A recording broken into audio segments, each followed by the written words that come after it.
Paps, welcome back po dito sa ating YouTube channel. At sa video ito mga Paps, pag-uusapan po natin ang gagamitin kong roller brush or baby roller. Ito po yung finishing mga Paps, no? Woolmax. Ayan.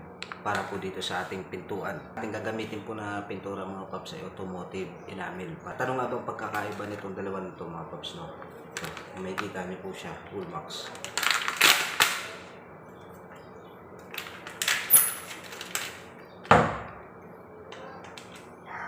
So, pagmasdan nyo po yung hibla nilang dalawa, ayan.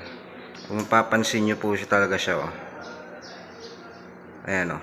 Napakaliit at saka napakapino po ng kanyang mga hibla. At saka hindi po siya hiwa-hiwalay.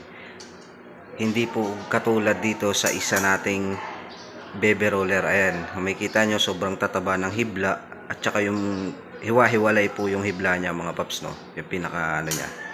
Ayan. So gagamitin natin tong baby roller na Woolmax mga Paps ay para po dito sa ating pintuan. Ayan.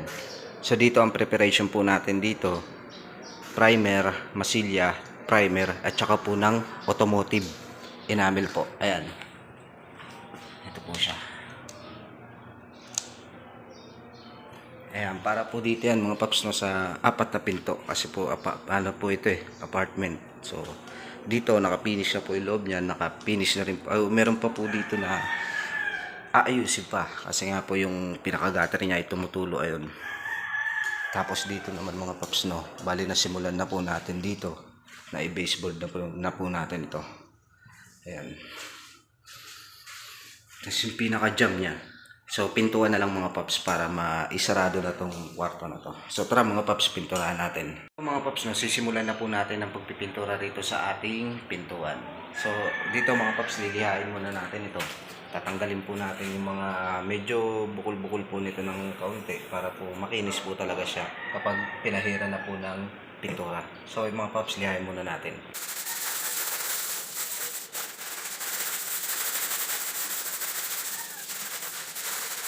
At dito mga Paps, no, pagkatapos natin ito maliya gamit po ang ating sanding paper na number 240. Ito po ay pinasadahan na po natin ng automotive enamel na ang gamit po natin na baby roller ay ito pong ating Woolmax na finishing roller. So ayan mga Paps, no, bali pipinturahan natin to at medyo ipinas forward ko na para po medyo mabilis at hindi po kayo mainip. At kung mapapansin nyo mga Paps, no, ito pong pintuan nito ay wala pa po siyang doorknob. Ayan. So, bubutasan na lang yan mga Paps once na maikabit na. So, madali na lang. So, mga Paps, no, yung pagkakaiba po ng ating ordinaryo lang na baby roller tapos ito pong Woolmax. Ayan. May papakita ko po sa inyo. So, ang ating paghahagod dito mga Paps ay dire-diretso lang. Dalawang beses po tayo dito magpapatong po ng pintura. Pa-vertical at saka horizontal. So ito mga Paps, no. Ayan, kung makikita nyo po, no, napakanipis po ng ano niya, ng karga ng ating Woolmax kapag ho ito ay ipinapahid po rito sa surface. Ito po ang ating pinto. Hindi po gaya po sa ordinaryong baby roller na makapal. At saka yung pinakahibla niya ay naiiwan mga Paps, no, naiiwan po dyan. Ito po wala. Halos pintura lang, wala pong naiiwan na hibla dito po sa baby roller na naiiwan po rito sa ano, sa pintura. Hindi po gaya ng mga Paps, no, dito po, papakita ko po sa inyo. Ayan. Ayan mga Paps, no, na naiiwan po yung hibla. Ayan. Ang ginamit ko po kasi dyan mga Paps, no, para po maipakita ko po sa inyo na maayos at malaman nyo po talaga ang pagkakaiba ng dalawa. Makapal po yung ano niya, yung pinakakarga po ng pintura. Tapos may naiiwan po ng mga hibla. Ayan.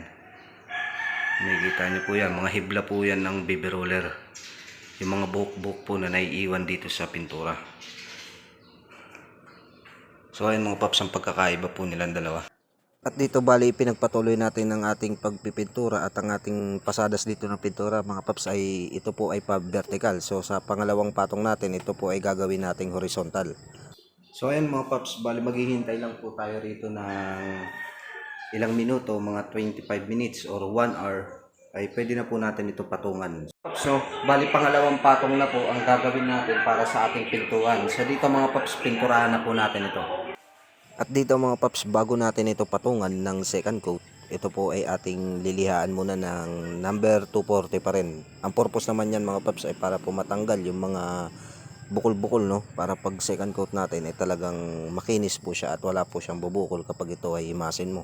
So ayan mga paps, bali inaano na po natin ito, second coat sinimulan na po natin at ang ating pag-a-apply po ng pintura dito ay pa horizontal. It's not a game, it's a rich thing.